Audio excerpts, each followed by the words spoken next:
Bonjour à tous. Nous sommes la nouvelle équipe de journalistes de Beauma News TV, Et pour commencer l'année, nous vous proposons un nouvel épisode de notre série Les Héros de l'Ombre. qui retrace le parcours de résistants du pays de Pleuhermel. Nous avons eu la chance de rencontrer Monsieur Bergamasco, qui est l'un des derniers résistants de Saint-Marcel.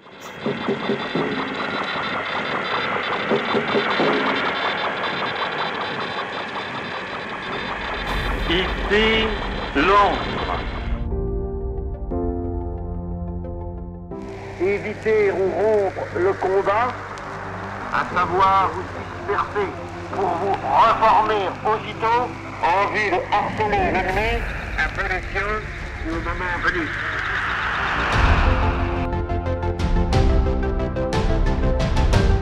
Moi, général de Gaulle, j'entreprends ici, en Angleterre, cette tâche nationale.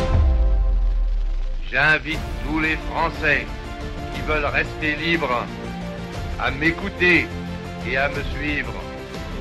Vive la France, libre dans l'honneur et dans l'indépendance.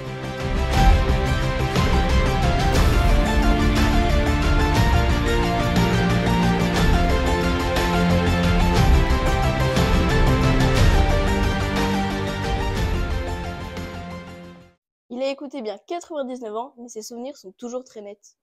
À Pleuhermel, il est bien connu depuis longtemps. Mais il est aussi célèbre aux États-Unis. Et oui, pour les 80 ans du débarquement, il a fait la une du New York Times.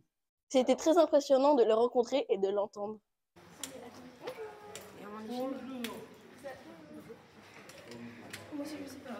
D'ailleurs, on n'était pas tout seul, les professeurs d'histoire étaient aussi présents et il y avait aussi Madame Danet, notre principale. Et quand il est arrivé, il a commencé par se présenter. Bonjour à vous. Bonjour. Alors, je m'appelle Marcel Bergamasco. Mon nom dans la résistance, j'en ai eu deux, parce que le premier, c'était Le Bihan. Et Le Bihan est rentré dans la résistance. Il y en a un qui s'appelait Le Bihan, comme moi. Alors, il a fallu que je change de nom, parce que Le Bihan a été recherché. Mon nom après, ça a été Pierre le Turc. Je ne savais pas quoi mettre. Qu'est-ce qu'il y a plus fort qu'un Turc? C'est deux Turcs. Donc, comme je suis assez fort, je suis appelé Pierre le Turc. Voilà. À son entrée dans la résistance, il avait 15 ans. C'est-à-dire presque notre âge. Du coup, on lui a demandé quel message il voulait nous transmettre à nous qui n'avons pas connu la guerre. Votre vie a été une aventure incroyable pendant la guerre. Est-ce que vous pensez être un héros de la résistance? Oh, héros, non. Oh, mais ça, en ce moment-là, il y a beaucoup d'héros. Hein. C'est jamais venu à l'idée. J'ai fait ce que j'avais à faire. J'ai réussi dans tout ce que je faisais, j'ai eu de la chance. J'aurais pu être mort bien des fois, mais j'ai toujours passé à côté. Donc on ne voulait pas de moi là-haut. Ce que je suis content, c'est d'avoir gagné la guerre, d'y avoir participé pleinement et retrouver la liberté. C'est ça. La vie n'est plus la même.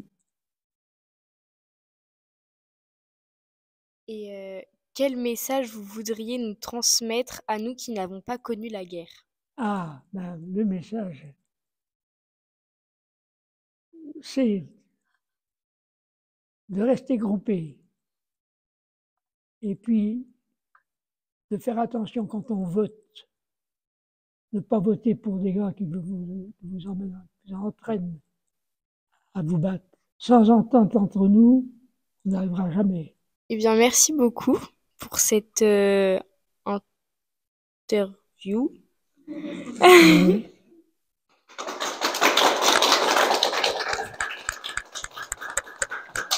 Notre entretien avec Monsieur Bergamasco a duré presque 2 heures. Du coup, on vous propose de retrouver dans les prochaines vidéos différentes étapes de son parcours dans la résistance. À bientôt sur Beauma News TV.